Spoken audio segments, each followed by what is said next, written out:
বাংলাদেশে কখনো ইসলামিক দলগুলো ক্ষমতায় আসতে পারবে? বাংলাদেশে কখনো কোরআনের আইন বাস্তবায়িত হবে? আমার সোজা কথা, নেভার। কেন আমি আপনাদেরকে একটু খুলে বলি, 1 মিনিট ছোট একটা ভিডিও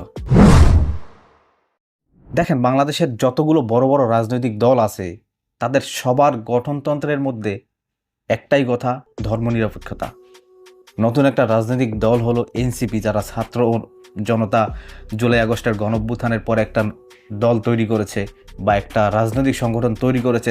তাদের গঠনতন্ত্রের মধ্যে আমি একটা জিনিস দেখলাম, নাহিদ ইসলাম বলেছেন তাদেরও হচ্ছে ধর্মনিরপেক্ষতা, তারা ধর্মভিত্তিক রাজনীতি করবে না।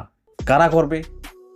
যেসব হুজুররা ধর্মভিত্তিক রাজনীতি করবে, দেশের জন্য, দেশের মানুষের জন্য, ইসলামের জন্য কাজ করবে, সেই হুজুররা নিজেরা মারামারি করে, নিজেদের সমালোচনা করে, কখনো একজোট হয় না। আরে ভাই, আজকে আপনারা একজোট হন, আমি বলে দিলাম, আজকে যদি সব হুজুররা একজোট হয়, আগামী 2 থেকে 3 মাসের মধ্যে তারা চাইলে ক্ষমতা গ্রহণ করতে পারবে, অথবা পরবর্তী নির্বাচনে তারা বিপুল সংখ্যক ভোটে নির্বাচিত হবে।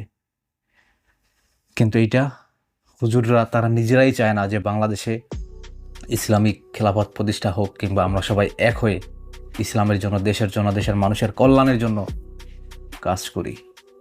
তাইলে কনক্লুশন হচ্ছে এটাই, যে বাংলাদেশে ইসলামী খেলাফত কিংবা ইসলামী শাসন ব্যবস্থা কিংবা ধর্মভিত্তিক একটা শাসন ব্যবস্থা এই বাংলাদেশে ইম্পসিবল।